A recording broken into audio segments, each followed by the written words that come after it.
been together so long we can't pretend. Remember the way we used to move, dance all night like young lovers do. Your heart is changing. Now we don't dance like we used to. Silent disco on the floor, baby. Mr. DJ, he'll get me through. When the beat's gone, you can't save me, baby.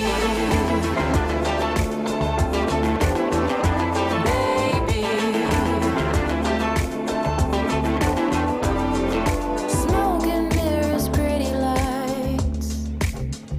Another runaway city boy getting too high. But boys like you tell pretty lies. The 5 a.m. low in your eyes says your heart.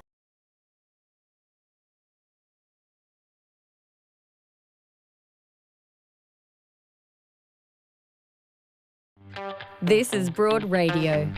For you, by you. Broad Radio. Here for more.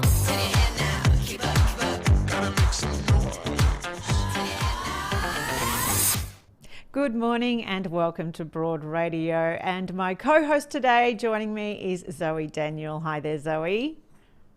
Hey, Joe. It's lovely to see you. My name is Jo Stanley. I should introduce myself. It's our 20th episode, Zoe. Woohoo! I know, my goodness. Yes. I should have streamers and balloons and really, just to a large degree, I feel like I need to lie down. But it is very exciting to be bringing you our 20th episode. Coming up on the show today, we get the lowdown on the federal budget and what's in it for women when we chat with Danielle Wood, who's the CEO of the Grattan Institute and President of Economic Society of Australia and co-founder of Women in Economics Network. Highly qualified woman to speak about this. We also learn about a gorgeous Melbourne event called Better Off Said, Eulogies for the Living and the Dead, when one of the creators of the event, the brilliant screenwriter and writer Marieke Hardy, joins us. And we continue to work with Maurice Blackburn Lawyers, bringing you information about your rights. And this morning we're going to be speaking about abuse law, and particularly if you are a survivor of institutional abuse, what avenues are available to you for compensation. That's all coming up after this. Broad Radio is proudly supported by Chemist Warehouse. Chemist Warehouse, great savings every day. So Zoe, it is lovely to have you with us on this 20th episode. Remember, I sent you a crazy email out of the blue. We'd never even met when I said I've got this madcap idea that I thought we might do this thing called Broad Radio that's for women by women. I'm so glad that you answered my email. And I said, great cause. Let's do it. Bring it on. Bring it on. It is really exciting that we continue on and we have great plans, and do stay tuned for more plans as we get further into the year. If you are watching on YouTube, we'd love it if you like and subscribe to us. If you are watching on Facebook, it would be awesome if you also liked and followed us. Of course, we love it when you comment and join the conversation throughout the whole show today. So you can do that on Facebook and YouTube. You can catch up later to our podcast, Broad Radio on the Go, which is available wherever you hear your podcasts. And we do love it when you join our More to Say poll. This is a 1-question poll that we run every week. And in the last week, Zoe, we've been asking, well, the question was, the weather is getting colder and how far do you drop your sartorial standards as it gets colder? And the suggestion was some people don't. They wear discreet, pretty thermals and stylish coats. 23% of our audience said that. 16% said, no shame, I will wear my onesies and slippers to the shops. Just like those two. And the majority, 61%, say, no. Uggs and Audis are just for inside the house. I will tell you which camp I fall into there in a moment, Zoe, but which would you fall into? Well, Joe, I mean, I have several things to say about this. The first is that living in the US for several years changed my perspective on Ugg boots, because previously I was very much in the Ugg boots are only for inside the house camp. But in the United States, Ugg boots are a fashion statement. So people wear them around outside, which was kind of a source of family humour. Every time we saw someone walking around in Uggs, we would point and laugh. But during the lockdown last year, I was definitely guilty of walking down to the local cafe in my Ugg boots, tracksuit pants and a beanie. Mm-hmm. And the other morning, now this is spilt over because the other morning it so happens that my daughter was giving a speech at school, and I did contemplate going to the assembly in my Ugg boots and trackies, or at the very least my active wear, because I thought, well, you know, multitasking, I'll just wear the active wear and then I'll go for a run after. But I thought, no, probably better to play it safe and at least put a pair of jeans on, which I did. I was driving there and I saw a woman farewelling her children on the street on the main road in her Ugg boots and dressing gown. And I thought, I applaud you.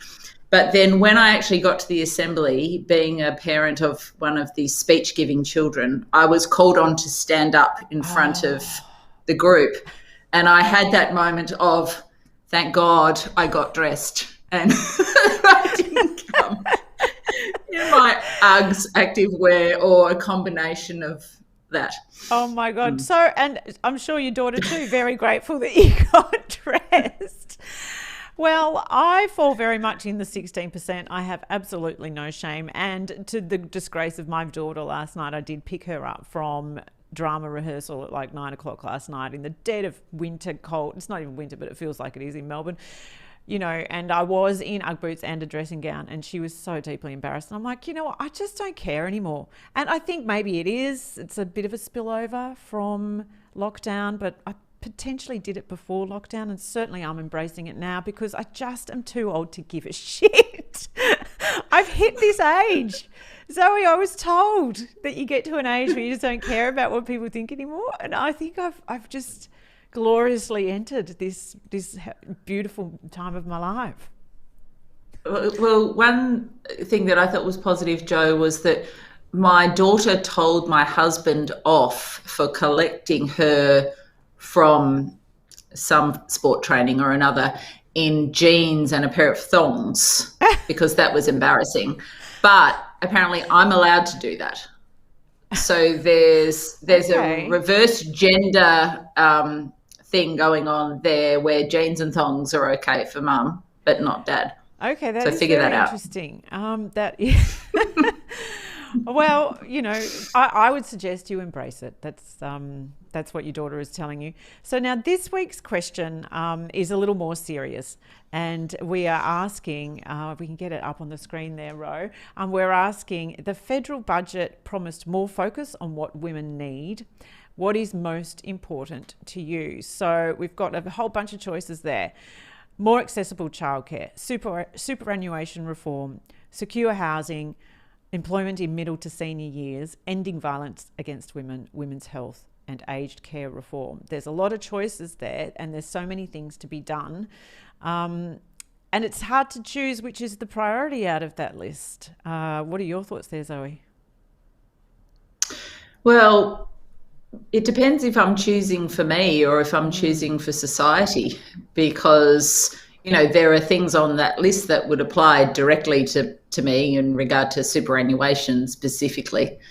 But I think I'd have to say violence against women and secure housing are critically important. And also for the broader advancement of our society, access to childcare is really key. And that's not, and this is something we'll be talking about in a few minutes, that's not a women's issue. Mm-hmm. That's a social issue. That's a family issue. So, yeah, it's hard. It's a hard choice to pick one from that list because there's a lot of important stuff there. It is really hard. We encourage you to head along and pick one, and simply by entering our More to Say poll, you go into the running to win a beautiful Love Your Hands pack from Saba Organics, one of the world's only certified, 100% certified organic skincare range. But I think the issue Zoe, is that they are so interconnected. That's why it's so hard to choose because, of course, women are facing homelessness to a large degree because of violence against women, but also women fear escaping violence in their home because perhaps superannuation and whatever is set up for them in their old age is not there. Like, there's so much that's interconnected around that. And I sort of feel like, wouldn't that require a strategy, an actual overarching strategy from our government to really sort of have some kind of vision how they're going to handle all of these issues going into the future? Well, yeah, and COVID actually provides an opportunity because of the disruption that it's caused to implement some visionary policy and to push some structural change, which we haven't seen perhaps in several of these areas in recent history. So I say yes, choose the structural change and really push hard into making a difference in regard to especially childcare and superannuation. And as you say, if you provide that security and stability for women, and, single mums obviously rely on childcare as well as superannuation, and then that flows through into what happens in retirement in terms of being able to enjoy life as a person who's retired, who's, worked hard all their life for the opportunity to be able to enjoy their retirement. So as you say, they are very interconnected. Well, you and I, Zoe, could ruminate for hours about the budget and what it means for women, but I would rather have someone far more qualified than I to meet you in this conversation, Zoe.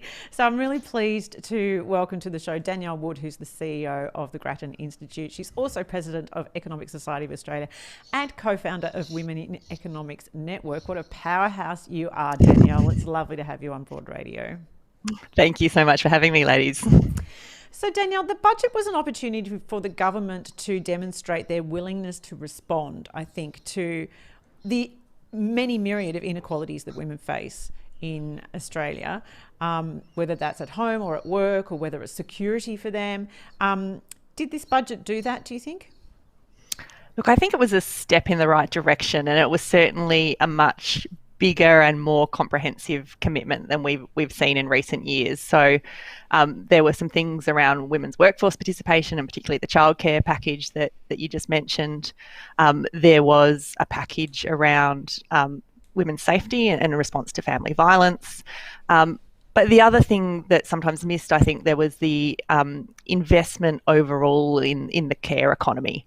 So things like aged care, childcare, mental health, those really important care services matter because a lot of women are employed in those sectors, but also obviously a lot of women are beneficiaries of those services. So look, I think it was a step change, I would put it that way, in the government's attitude to funding things that really do matter for women, but it probably wasn't the revolution that a lot of people were calling for.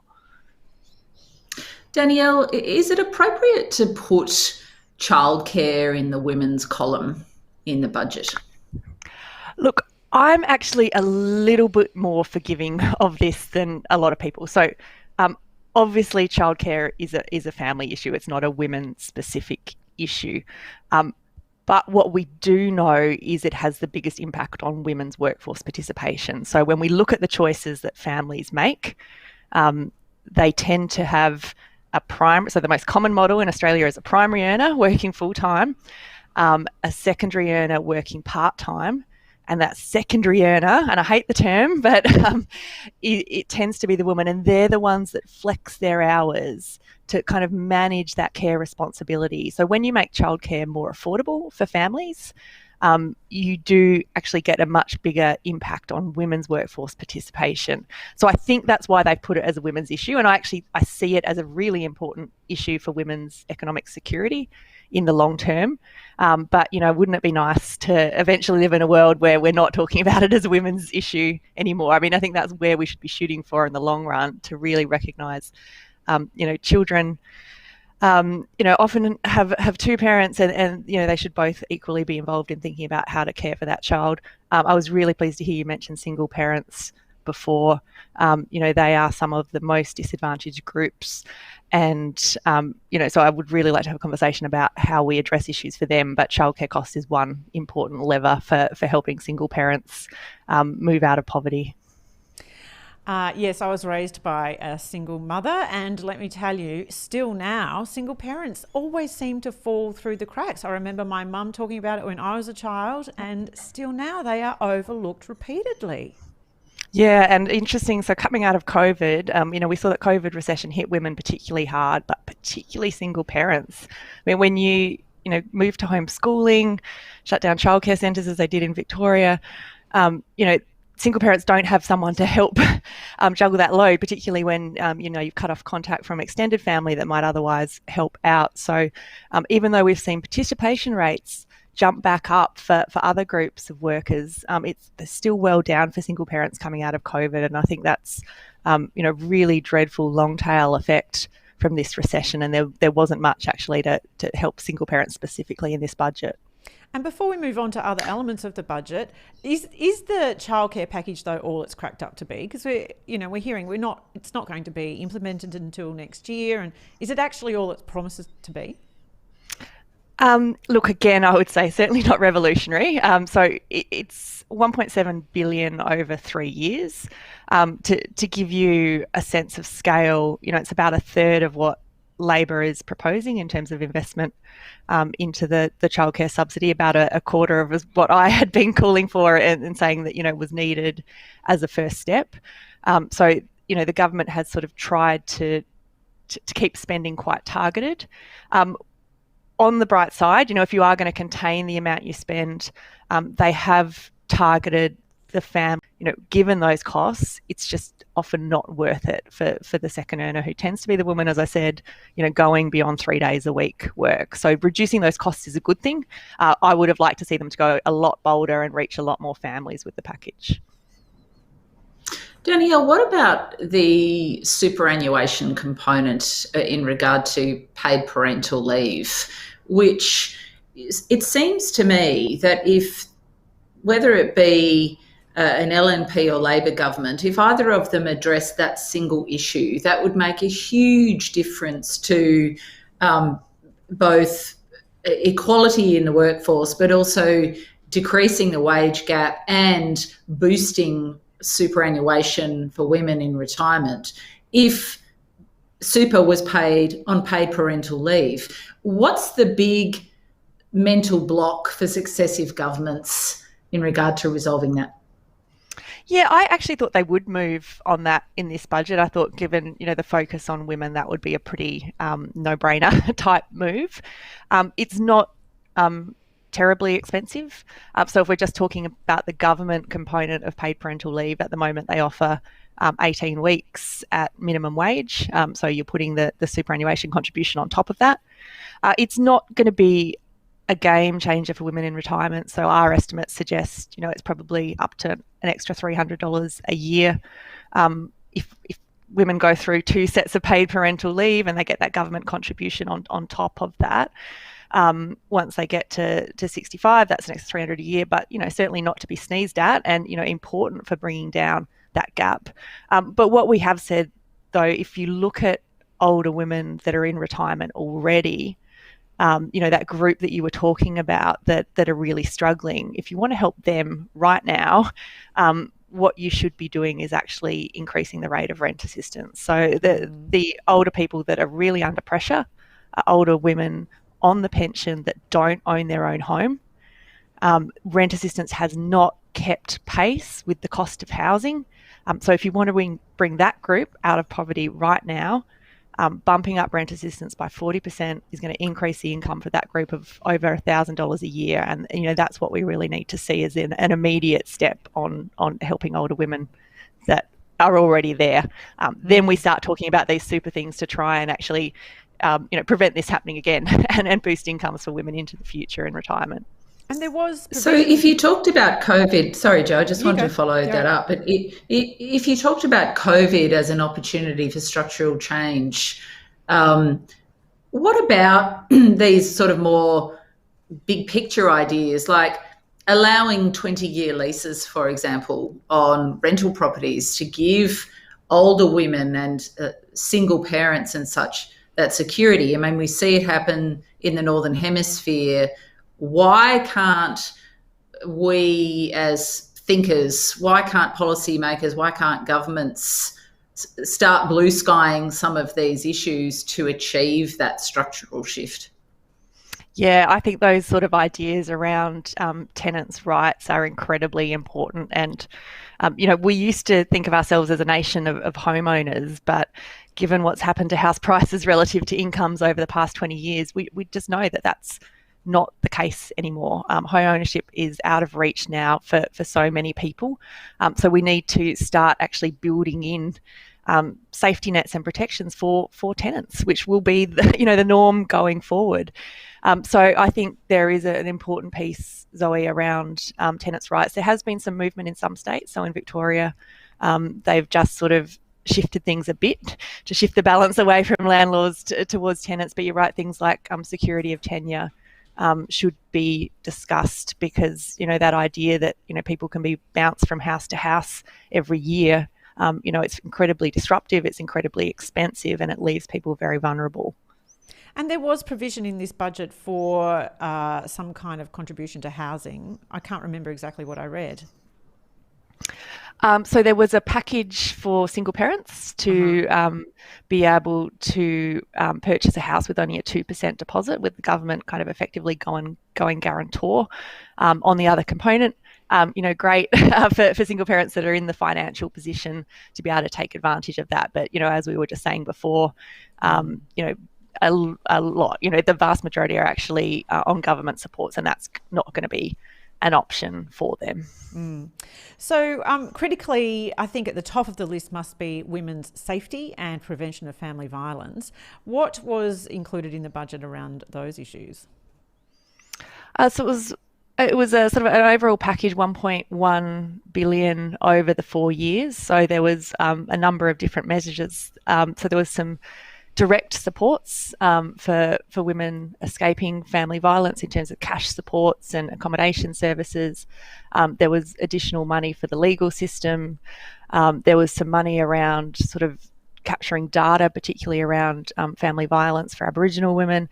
So there was a whole series of measures in place. It was a significant step up in funding compared to what we've seen in past budgets, and I think that does need to be recognised and applauded. I'm certainly not an expert in this area, but I have seen many people that are saying, that some of those more direct supports could have gone further, and it actually won't be enough to deal with the number of women that are perhaps looking to get out of violent relationships. Danielle, you seem to be not as critical as some have been of this budget. I'm curious what you think of the term pinkwash, which is something that's been put about to describe, what was marketed ahead of it being delivered as a pink budget, and then in the aftermath has been described as pinkwash, suggesting that it's much less than it should have been once you scratch the surface. What are your thoughts on that? Look, I'm in two minds. So, I think there has been a substantial shift, and we should recognise that. Where the government previously, I was extremely critical of the October budget, I should say. That was a very blokey budget. It basically invested all the recovery money into manufacturing, infrastructure. There was very little there for the hard-hit services sectors and for the care economy, which is really important going forward. So I think we have seen a fundamental shift, and we should recognise that. But I also absolutely hear those criticisms. As I said, childcare didn't go anywhere near as far as I would have liked to see. I think the family violence campaigners talking about the fact that is not enough to address the problem on the scale that we face is very true. And the graphic that you just put up, I think, highlighted some of the areas where, you look at the budget as a statement of the government's priorities, and you think, well, goodness me, is that the right priority to be investing that much in gambling tax breaks over women's health? But, I think we should recognise that there has been a shift. This is a base. and we should continue to push for government to go further in these really important areas. And I guess that was my concluding question to you, Danielle. And I do thank Gender Equity Victoria for that graphic that really just puts into perspective the percentage of spending on women's issues in comparison to other things in the budget. 57.6 million to family violence services for First Nations women, and then that extraordinary amount for military training facilities. You know, it really sort of sends a message, I guess. But that's my question to you, Danielle. What can we do now to continue pushing the government to do more? Well, I think women's voices have been really prominent in the past year. So, I mean, there was, the fact that COVID hit women particularly hard, as I said, both on an employment front, but also on a caring front. We had the very strong reaction to the October budget. We've had all the discussion about treatment of women in Parliament, led by Brittany Higgins and some of the female journalists. And all of that, I think, has actually led to this momentum. So yes, it's not what we, everything we asked for, but goodness me, that's been a shift. And I think that shows that women's voices can actually put a lot of political pressure on government to act. So I would just say, to all the women that have been empowered to speak up, and congratulations, I would say as well, to all the female economists that have been talking about these issues that didn't used to have much of a voice in the media. It's been fantastic to see, and kind of really led the charge around the last budget. All of those different groups coming together has been a real force. It's shifted the conversation. It has led to action, and I think it can continue to do so. Well, thank you so much, Danielle Wood, CEO of the Grattan Institute. I agree with you. We must continue to keep fighting. Yeah. Thanks for joining us on Broad Radio today. We'll have more Broad Radio after this.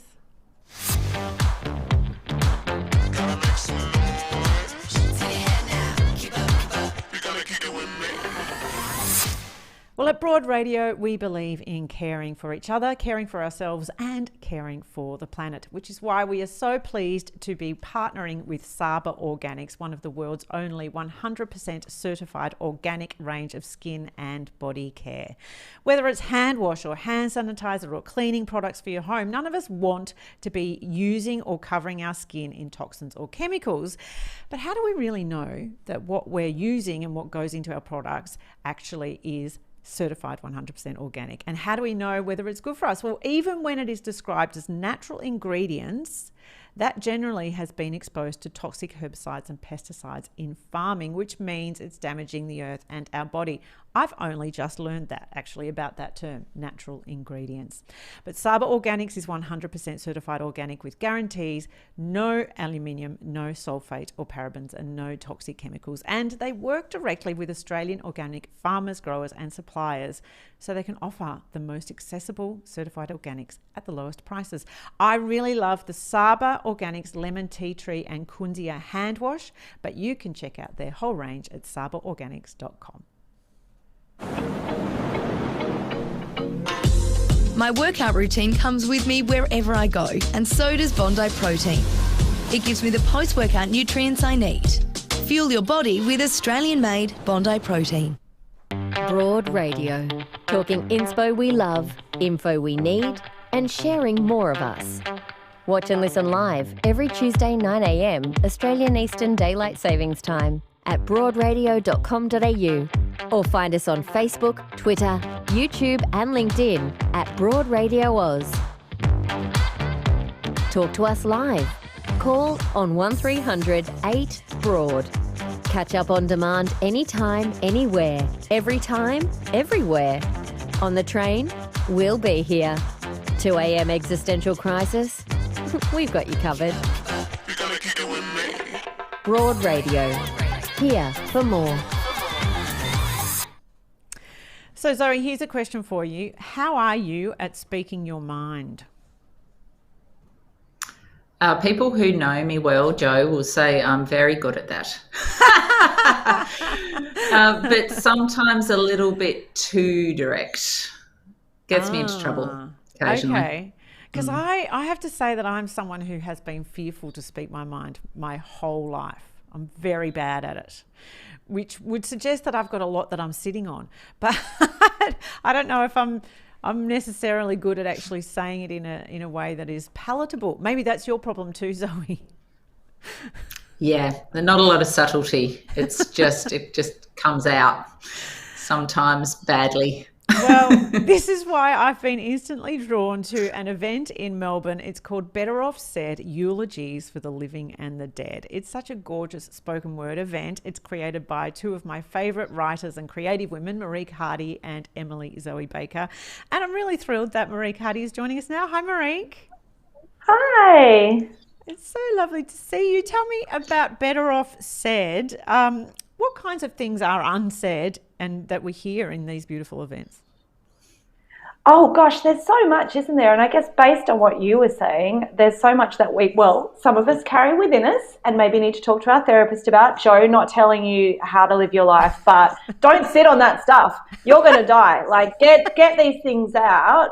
And I think that's what Emilie and I are both really interested in, making artwork that reminds people that living is an impermanent experience. We are in a finite experience. Being alive is a gift. And I really acknowledge that it's a privilege for two white cisgender women to be able to ruminate in that space somewhat whimsically. So I think when I'm reminded every day that I'm going to die, it makes me think about what is left unsaid and who I need to say things to, who I need to clear things with. And that was really the germination of this event. So Emilie and I started this event in the quote unquote before times, November 2019, as a way to make a spoken word event which gave people the capacity to heal and find catharsis and connection, and realize that all of us carry, well, some of us, not all of us, some of us are blunt hammer force open word speakers. All of us carry things that we wish that we'd said. And so that was really what inspired us to start the event. Marieke, what's it been like actually seeing and hearing those stories come out? Does it feel kind of powerful and empowering at the same time to release people to say what they're holding? Well, that's really what we're interested in. I mean, I'm a screenwriter. Emilie's a poet by trade. Neither of us have kids. I chose not to have kids. So it is important for me, if I may be earnest for just a moment, to put things into the world that do create that connection and empathy and capacity for people to heal, and that don't center me and Emilie. Like it gives other people the capacity to be in that space, and we are kind of curators and presenters. And yeah, we did 3 shows before the virus shut everything down, and even in that space, every show has 4 readers who read a piece about the words I wish I'd said. And at our first show, Charlie Pickering talked about wishing that he'd told his grandmother that she was the reason that he was funny, that he'd never thanked her for giving him the gift of comedy. But we also have at every show someone who delivers a living eulogy, and we invite that person to eulogize someone or something that is still with us. And Arnie Lou Bennett in our first show eulogized the Jabberung birthing trees. At our second show, Jan Fran eulogized Scott Morrison's career, which was very interesting. So they can be funny and beautiful, but we also have one of our readers, who I won't name because I'd like to protect them in this moment, but her mother had recently been diagnosed with cancer, and she eulogized her mother, who was not in the room at that space, but said all the things that she wanted to say. And it was an incredibly moving, beautiful experience. And I think that very healing for her to be able to air that. So that is really what we're interested in this show, not kind of emotional exploitation, but in giving people the chance to reach out and be held. You mentioned catharsis and that sense of, I don't know, freeing whatever happens when you say the words that have been in you. So what does that then mean it does to us if we don't say these words? Look, Joe, I mean, obviously I ruminate upon this a great deal, and I lost a dear friend last year during the pandemic who was an ex-lover of mine, and had to watch his funeral on Zoom, as many of us did last year. And I remember looking at his coffin on Zoom and thinking, we were clear.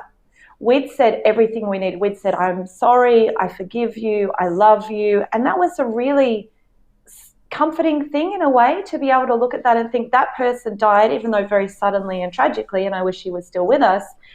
I felt like I'd said everything that I needed to say to him, and it really motivated me to look at other relationships in my life that needed those things said. I thought, if I died tomorrow, or these people died tomorrow, what am I going to regret not saying, which is often I'm sorry and I love you and I forgive you, in both directions. But there are some people that it's not safe for us to say those things to. There are some things we do have to carry on our own. It's not always healthy for us to vocalize the things that need to be said, you know. I think, you know, if you examine yourself, you know, in your bones, I'm sure even having this conversation, you've both thought about people, whether it's an estranged friend or a family member. I mean, I have an estranged family member who it's not safe for me to reconnect with, and they are words that I need to process on my own. And that's lovely as well. I just think having the time to reflect upon it in any way is a real gift. Yeah, I'm kind of curious about where the boundaries are. You know, it's set me thinking about things that perhaps happen to people, you know, traumatic things that people hold in, and then they're incapable of talking about it for sometimes decades afterwards. You know, how to address those sorts of things when, as you said, talking to the responsible person or recounting the event may not be the healthiest approach, but perhaps getting it out in some way still remains important. Yeah, it's not the healthiest or safest. And I guess we also have to examine what our expectations are. And often not just related to trauma, it can be, you know, a heartbreak or anything. The person that we air our words to might not always say back what we want to hear. Our healing is our own to carry. And there's a reason I think a lot of therapeutic process talks about writing letters that you don't send, because you're getting those things out maybe to the person who it's not safe to send them to, but you release them, you don't carry them. It is about, we carry these little bags of rocks from our family, from our past, from our history, and they're a heavy weight to carry. Being alive is hard. So how can we do our own work to release them? So I think the event is partly motivated by that. You know, we want everyone to be living as light an existence as possible in a very dark and complex time. So if there's ever a moment where you get to think about letting something go, what a gift that is too. I think too, Marieke, though, we've seen such extraordinary courage this year alone from Brittany Higgins and Grace Tame, and all of the movement that's come from those two women, and let alone every other woman and you know, victim survivors that have come out from those two moments. The great courage of speaking out, and also the power of how those words and one person speaking their truth can have. It's amazing.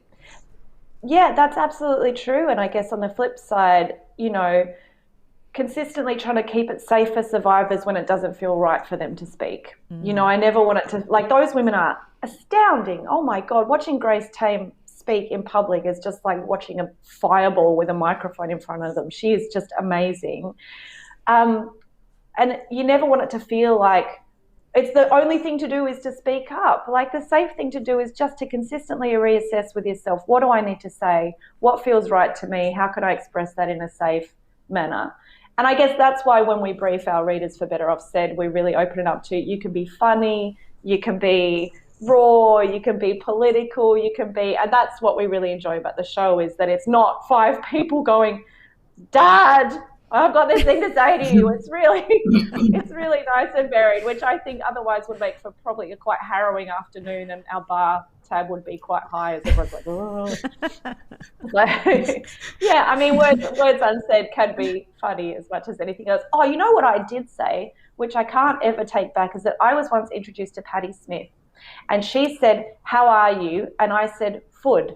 Did I mean fine? Did I mean good? No one will ever know.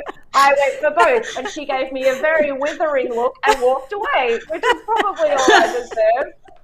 So some words you can't take back, so you have to be very careful about that. Good. I mean, honestly. Some words are best never said. Only, see, this is the beautiful thing. All life's journeys are very personal and individual. Only you know the things that you're holding on to that you will feel lighter letting go, and the ones that it's safe for you to keep and process on your own. So it's yours to reflect upon. And who have you got joining you in this upcoming event on the 6th of June? Well, it's so exciting, Joe. I mean, having been in Melbourne lockdown for 3 months, I'm still not taking for granted that we are in live events again, and this Melbourne Comedy Festival happened, and I went to see a cover band called Rock Addicts play in Wollongong last week. They were amazing. They played rock covers. They were these guys in their 60s. I'm like, this is cool. So this is our first event back since March last year. So we feel really lucky and loving and happy to be doing this. So we've got Denise Scott, who is amazing, obviously, comedy legend, Enfar Jones, Sam Johnson and Janelle De Silva, who are all doing The Words I Wish I'd Said. And our living eulogy is going to be performed by Senator Lydia Thorpe, which is going to be amazing. And then we have a musical performance by Mama Alto, who will really kind of hold the room. We try and put some music at the end of it to just bring people together in a lovely, safe hug through the ears. Yeah, because I can imagine that you can only but hear all of these truths that people are sharing and then think about your own that you're holding on to. So I imagine people leave sort of really quite raw at times. Well,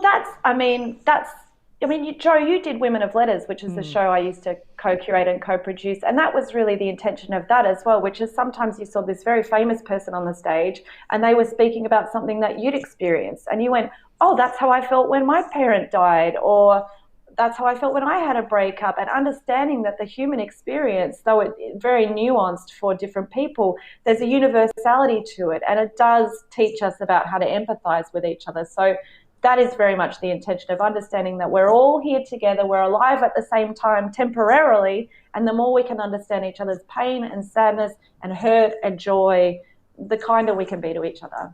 Amazing. If you are in Melbourne, head along to this incredible event, Better Off Said, Sunday 6th of June. The tickets are at brunswickballroom.com.au. Are you doing any fancy screening of it, like a virtual screening?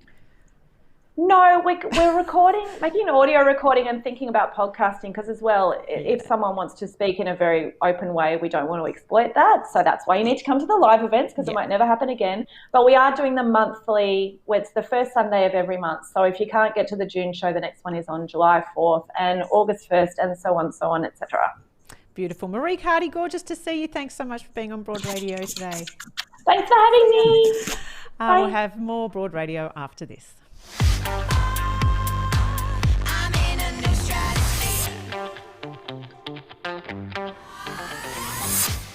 Well, we've been working with Maurice Blackburn Lawyers ever since we launched Broad Radio at the start of this year, bringing you information about your rights. And today we're talking about abuse law. So we did want to warn viewers and listeners that some of this content may be distressing. But we really felt that this was an important conversation, partly because we want victim survivors to understand that you may be eligible for compensation, but equally as importantly, for victim survivors to understand that when it's time for you to speak, you can speak with a lawyer freely and safely. Your voice matters. We heard when Grace Tame said, it is up to us as a community, as a country, to create a space, a national movement where survivors feel supported and free to share their truths. So today we welcome Michelle James, National Head of Abuse Law at Maurice Blackburn Lawyers, and Jenny Atherton, who is a client at Maurice Blackburn and an abuse survivor. Michelle and Jenny, thank you so much for joining us today. I want to start by asking you, Michelle, we're talking about abuse law and specifically institutional abuse.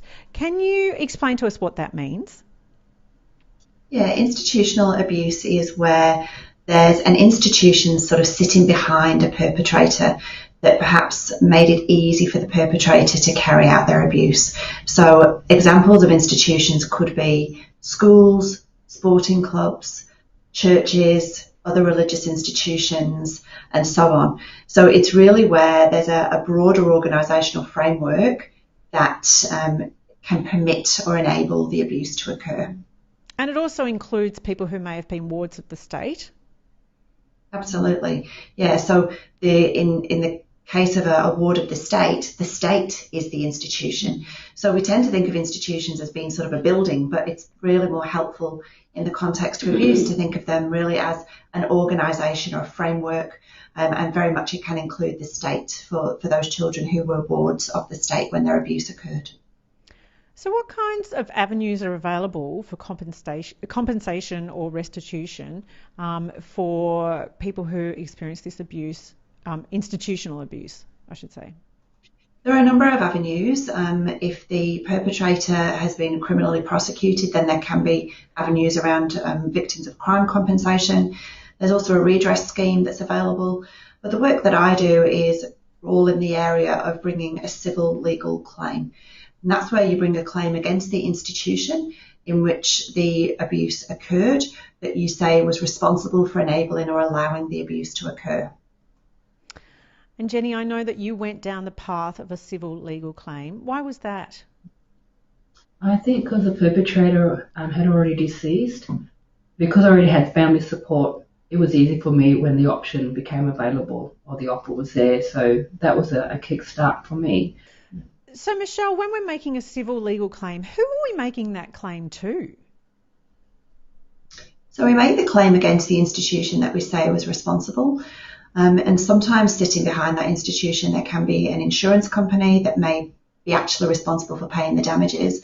But other times it could be the institution itself that pays the damages. So really, if a person is abused when they're a ward of the state, to use that as an example, we would bring a claim against the state responsible for looking after that child while they were a ward.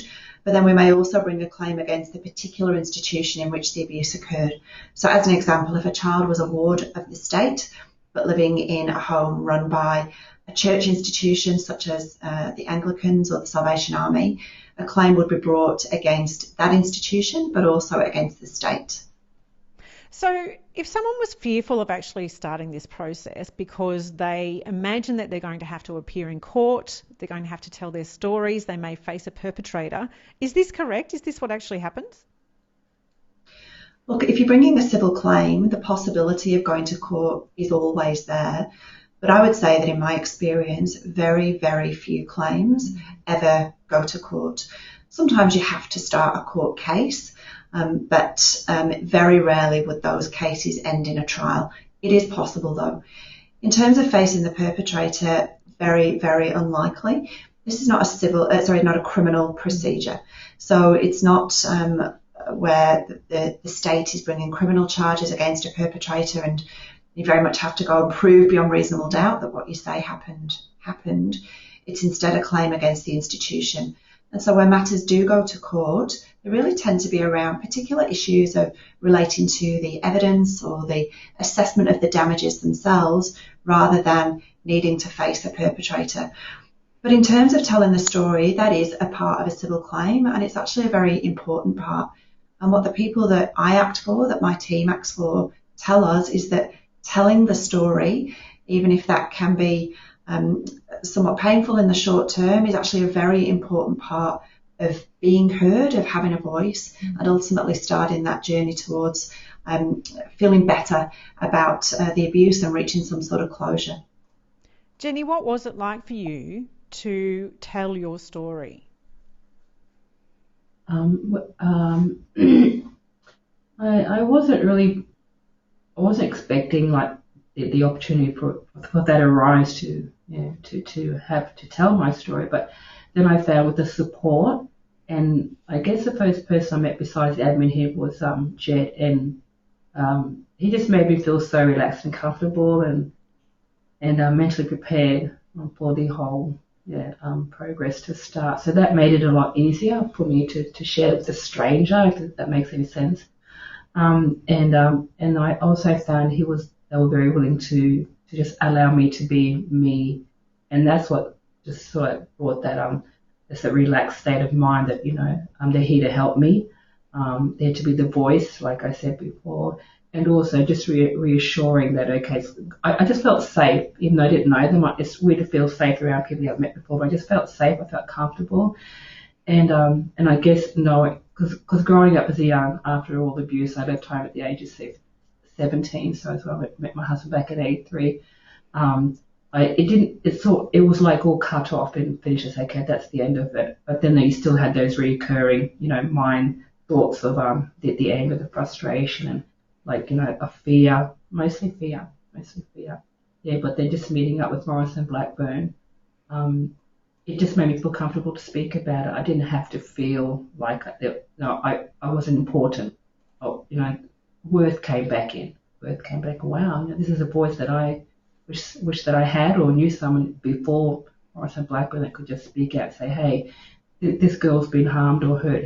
Is she going to be recompensated? She's going to be helped or whatever. Yeah, so you just move on in life thinking, okay, because no one's going to help you, why bother trying to bring it up or seek I wouldn't say vengeance, but just seek help, I guess. Yeah.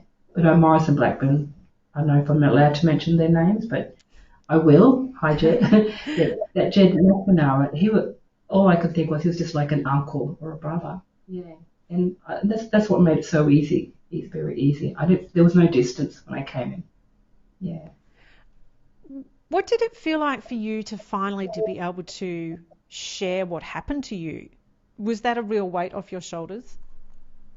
Yep, it was, but I wasn't constantly reminded of it because I'm surrounded by family 24/7. So my focus was, okay, my life's finished, the hurt and the suffering, that's all finished. Now I've got to instill in my children or in my family a sense of self-worth, belonging, confidence. Yeah, so having to come and share my story with, like I said, with strangers, I think it would have been hard if I didn't have a good family support background.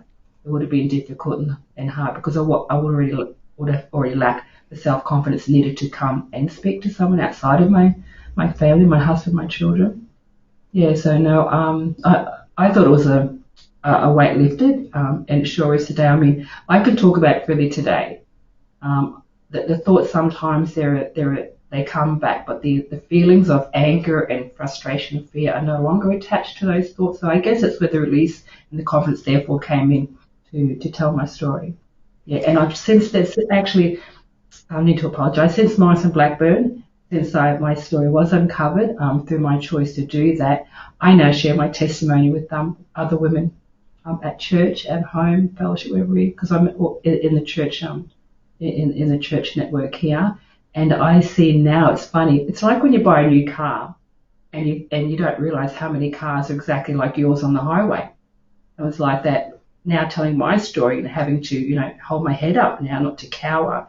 I find that, man, it's nearly every second lady that I meet has had some sort of a drama happen in their lives. And I thought maybe I'm the forerunner, gone ahead, told my story. And now because I'm not really experienced, or I have the right sort of to help. And I just spoke to 3 mothers on Sunday who are now going through that, and because they've got the voice, like I had the voice, they don't feel shame to share their story with me because they know they're going to get help.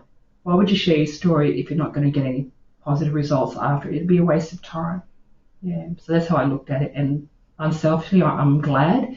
It may not have been good what happened to me, but what happened to me is good for others, if that makes any sense, because now I can help them. And Michelle, I know that your lawyers are specially trained in this kind of work. Can you explain to us exactly what that means? Yeah, it's so lovely to hear Jenny talk about the story and how she felt once she finally did. But here at Maurice Blackburn, we take the care of both our clients and our staff incredibly seriously. It can be traumatising for a survivor to share their story, and they need to feel that they're doing so in a safe space, in a space where they're going to be supported, that the person hearing the story is going to respond in an appropriate way, and so on.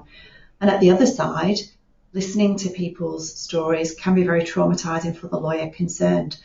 And so Maurice Blackburn ensures that all of our staff who work in this space have received very specialised trauma-informed care and practice training.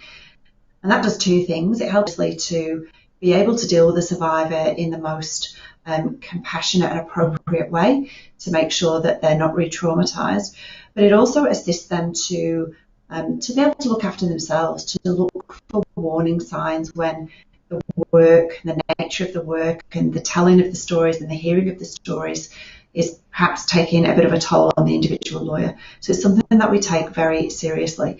And it's great to hear people like Jenny talk about how they felt when they told their story, how supported they felt, because it makes me feel like we've got that right. And can you tell me, Michelle, what is the response that you've observed when you have a survivor come and share their story? What does that do for them? Generally, when a person comes to talk to them, they often tell us afterwards what a weight has been lifted, that they finally told their story to somebody who is absolutely on their side, who will, take down those details that sometimes they've kept hidden for decades, and know that the details that they've divulged and shared, that they've told, will go on then to assist them to sort of seek some recompense. And at the other end of the process, when we achieve a settlement for somebody, I've been in a room where it has quite literally looked like a weight has been lifted off somebody's shoulders, where you can see that a person feels that they've been carrying the trauma that they've suffered. It never goes away, and I don't want to appear trite and suggest that a monetary settlement could ever do that. But their hurt has been recognised in a very meaningful, tangible way that will make a difference to their future, to their family's future, is incredibly powerful to witness as a lawyer. And what kind of shift are we seeing, do you think, in our society in general and our community, just by the fact that we're having these conversations more openly? There have been fierce and tireless advocates in this space for decades, but we now see a world in which the Australian of the Year is a survivor of child sex abuse, using her trauma to tell a story and change the conversation. What I feel is that now more than ever, understand that what happened to them as children wasn't their fault, that it's not a weight that they have to carry alone, and that they do have options that they can come and speak about. Well, thank you so much, Jenny, for sharing your story, and Michelle, thanks for enlightening us. It's been great to speak with you this morning. Thanks, Jo. Thank you, Jo. Thanks, ladies.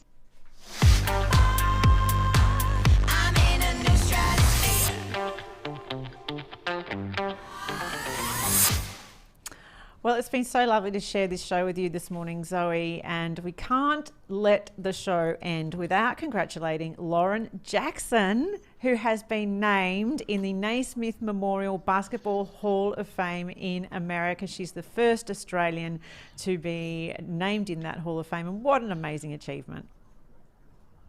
What a powerhouse Lauren Jackson is. I mean, this woman, played in the US WNBA for more than 10 years, captained Australia, took Australia to a World Cup, several Olympics, and now named in the Hall of Fame alongside Michael Jordan, Kobe Bryant, and all of those, absolute superstars. It is just such a wonderful achievement, but also just fantastic recognition of this extraordinary, not only sports person, Jo, but just human. Like, she is just a great person. Yeah, absolutely. And she's been, I read yesterday people saying she's Australia's greatest ever basketballer, but she's got to be one of our greatest ever athletes.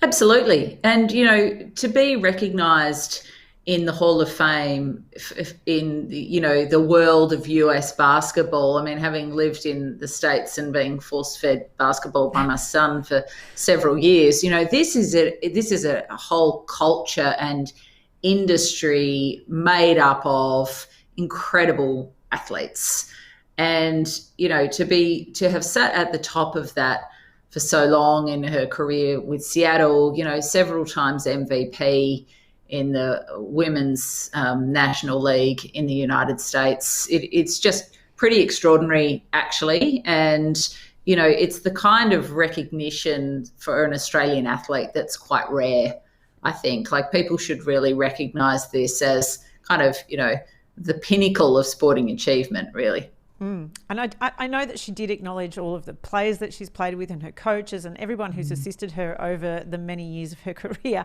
But as a mum who drags myself along to my daughter's basketball game every week and sits side of court in what feels like a bit of a punish sometimes, I also acknowledge her parents, because there's a lot of sitting by the court scoring that they would have done over the years. Oh, yeah. I mean, at least with basketball, Joe, you're not standing out in the freezing cold, sleeting rain and snow. So, upsides.